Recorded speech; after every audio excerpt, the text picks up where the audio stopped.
भाई बहनों को जय मसीह की। प्रभु की आशीष और उसका अनुग्रह आप सब पर बहुतायत से होता रहे। तो आइए हम वचनों की तरफ चलते हैं। आप भी सब राजी खुशी और कुशल से होंगे। तो वचनों की तरफ आज हम वचन लाए हैं। लूका रचित सुसमाचार अध्याय 17 वचन 1 से लेकर के 37 तक। तो आइए हम वचनों की तरफ चलते हैं। फिर यीशु ने अपने चेलों से कहा, हो नहीं सकता कि कट ठोकरें ना लगें, परंतु हाय उस मनुष्य पर जिसके कारण वह आती हैं। जो ठोकरें तो लगेंगी जीवन में, लेकिन हाय उस मनुष्य पर जिसके कारण वो लगती हैं। जो इन छोटे में से किसी एक को ठोकर खिलाता है, उसके लिए यह भला होता कि चक्की का पाट उसके गले में लटकाया जाता और वह समुद्र में डाल दिया जाता। वचन 2। सचेत रहो, यानी कि चौकस रहो, सचेत रहो। यदि तेरा भाई अपराध करे तो उसे क्षमा समझा, और यदि पछताए तो उसे क्षमा कर। वचन 3। यदि दिन भर में वह 7 बार तेरा अपराध करे और 7 बार तेरे पास फिर आकर कहे कि मैं पछताता हूं, तो उसे क्षमा कर। कि उसे फिर से क्षमा कर दे, कोई बात नहीं, क्षमा कर। वचन 4। तब प्रेरितों ने प्रभु से कहा, हमारा विश्वास बढ़ा, हमारा विश्वास बढ़ा।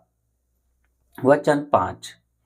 प्रभु ने कहा कि यदि तुमको राई के दाने के, छोटा सा होता राई का दाना, राई के दाने जितना भी विश्वास होगा तो विश्वास बढ़ेगा। बराबर दाने के बराबर भी विश्वास होता तो तुम इस तूत के पेड़ से कहते कि जड़ से उखड़कर समुद्र में लग जा, तो वह तुम्हारी मान लेता। वचन 6। परंतु तुम में से ऐसा कौन है जिसका दास हल जोतता या भेड़ चराता हो, और जब वह खेत से आए तो उससे कहे, परंतु आकर भोजन करने बैठ। वचन 7। और यह ना कहे कि मेरा खाना तैयार कर, और जब तक मैं खाऊं पीऊं तब तक कमर बांधकर मेरी सेवा कर। इस के बाद तू भी खा पी लेना। वचन 8। क्या वह उस दास का नेहोरा मानेगा कि उसने वह ही काम किए जिसकी आज्ञा दी गई थी। वचन 9। इसी रीति से तुम भी जब उन सब कामों को कर चुको जिसकी आज्ञा तुम्हें दी गई थी, तो कहा कहा हम निकम्मे दास हैं, कि जो हमें करना चाहिए था वही किया है। वचन 10। और ऐसा हुआ कि वह यरूशलेम को जाते हुए सामरिया और गलील के बीच से होकर जा रहा था। वचन 11। कौन जा रहा था? प्रभु यीशु जा रहे थे। और किसी गांव में प्रवेश करते समय उसे 10 कोढ़ी मिले। जिनको कोढ़ हो रखा था वो 10 कोढ़ी मिले।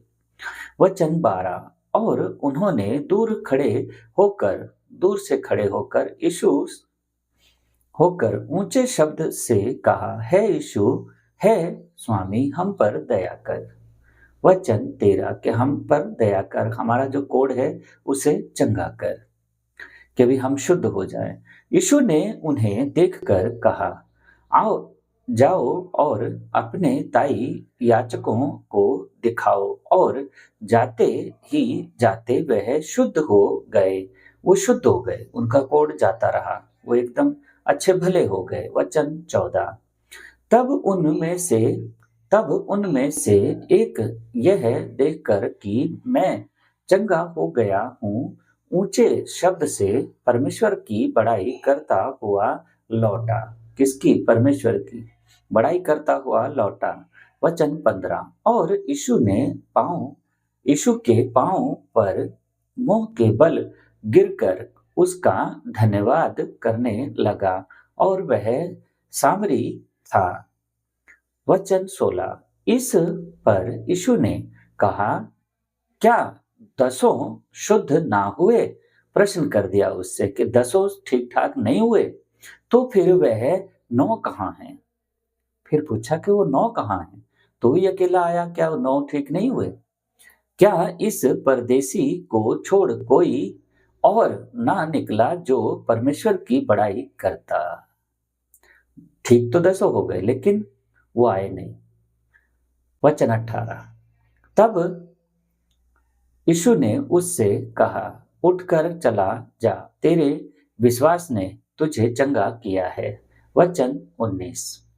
जब फरीसियों ने यीशु से पूछा कि परमेश्वर का राज्य कब आएगा, कब आएगा, तो यीशु ने उनको उत्तर दिया कि परमेश्वर का राज्य प्रकट रूप से नहीं आता। वो हमारे और आपकी अच्छाइयों की जो बातें होती हैं उसके अंदर ही दिखाई देता है कि परमेश्वर का राज्य है। वचन 20। और लोग यह ना कहेंगे कि देखो यहाँ है या वहाँ है, क्योंकि देखो परमेश्वर का राज्य तुम्हारे बीच में है, तुम्हारे बीच में ही है। वचन 21। और यीशु ने चेलों से कहा, है दिन वे दिन आएंगे जिन में तुम मनुष्य के पुत्र के दिनों में से एक दिन को देखना चाहोगे और नहीं देखने पाओगे। कि तुम चाहोगे कि मैं एक दिन देखूं प्रभु के राज्य का, पर लेकिन नहीं देख पाओगे। वचन 22। लोग तुमसे कहेंगे, देखो यहाँ है या वहाँ है, देखो यहाँ वहाँ, परंतु तुम चले ना जाना और ना उसके पीछे हो लेना। उसके पीछे भी नहीं जाना।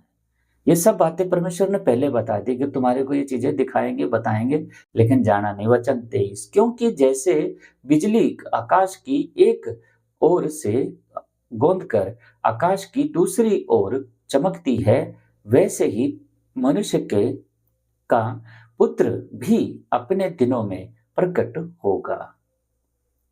वो चोरी छुपे से नहीं आएगा, ना कोठरी में होगा ना खेत में होगा, वो एकदम स्पष्ट आएगा। 24 वचन।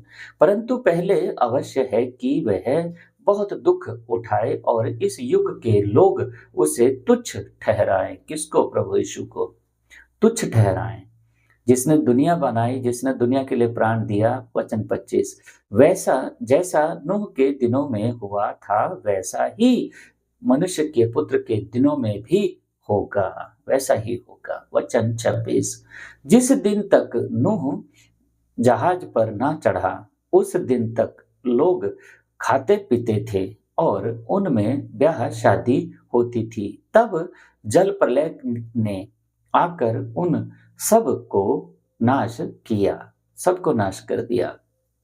वचन 27। और जैसा लूत के दिनों में हुआ था कि लोग खाते पीते, लेन देन करते, पेड़ लगाते और घर बनाते थे, सब कुछ हो रहा था थे। वचन 28। परंतु परंतु जिस दिन लूत सदोम से निकला, उसी दिन आग और गंधक आकाश से बरसी और सब को नाश कर दिया, सबको खत्म कर दिया। वचन 29। मनुष्य के पुत्र के प्रकट होने के दिन भी ऐसा ही होगा, ऐसा ही होगा। वचन 30। उस दिन जो कोठे पर हो और उसका सामान घर में हो, वह उसे लेने को ना उतरे, और वैसे ही जो खेत में हो वह पीछे ना लौटे। वचन 31। लूत की पत्नी को स्मरण रखो, लूत की पत्नी को स्मरण रखो। वचन 32। जो कोई अपना प्राण बचाना चाहे वह उसे खोएगा, और जो कोई उसे खोए वह उसे जीवित रखेगा। वचन 33। वचन 33। मैं तुमसे कहता हूं, उस रात दो मनुष्य एक खाट पर होंगे, एक ले लिया जाएगा और दूसरा छोड़ दिया जाएगा। एक ले लिया जाएगा, उठा लिया जाएगा, और एक छोड़ दिया जाएगा। वचन 34। दो स्त्रियां एक साथ चक्की पीसती होंगी, एक ले ली जाएगी और दूसरी छोड़ दी जाएगी। एक ले ली जाएगी और दूसरी छोड़ दी जाएगी। वचन 35। दो जन खेत में होंगे, एक ले लिया जाएगा और दूसरा छोड़ दिया जाएगा। ये इतनी जल्दी होगा कि आदमी को पता ही नहीं चलेगा, सट अरे कहाँ गया। और ये कभी भी हो सकता है, क्योंकि अब समय चल रहा है। जो चीजें दिखाई दे रही हैं, जो बाइबल में लिखा है, वो नजर आ रहा है। वचन 36। यह सुन उन्होंने उस से पूछा, है प्रभु यह कहाँ होगा? उसने उनसे कहा, जहां लोथ है वहां गिद्ध भी इकट्ठे होंगे। जहां लोथ है वहां गिद्ध भी इकट्ठे होंगे। तो आज हमने वचन 1 से लेकर के 37 तक लूका रचित सुसमाचार अध्याय 17 को ग्रहण किया है। तो ऐसे ही मेरे भाई मेरी बहन, हम आगे तक चलते जाएंगे। जो वचनों में प्रभु के, हम आगे बढ़ते जाएंगे और हर एक बुराई से, परेशानी से, दुख संकट से हम लड़ेंगे, क्योंकि लड़ना ही है, तभी जाकर के हम पीछा छूटेगा हमारा। वह विचार से, निंदा से, चुगली से, ईर्ष्या से, नशे से, हम इनसे जब लड़ेंगे तभी जाकर के पीछा छूटेगा। और प्रभु के राज्य में इन चीजों का सख्त मना है। जो इनके पीछे भागेगा, संसारिक हो जाएगा, वो प्रभु के राज्य में नहीं जाएगा और नहीं आशीष पाएगा।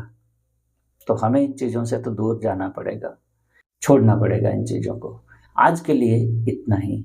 वचनों और दुआओं में बने रहने के लिए आप सबका धन्यवाद। सबको प्रभु की आशीष और उसके अनुग्रह में राजी खुशी रहे। जय मसीह।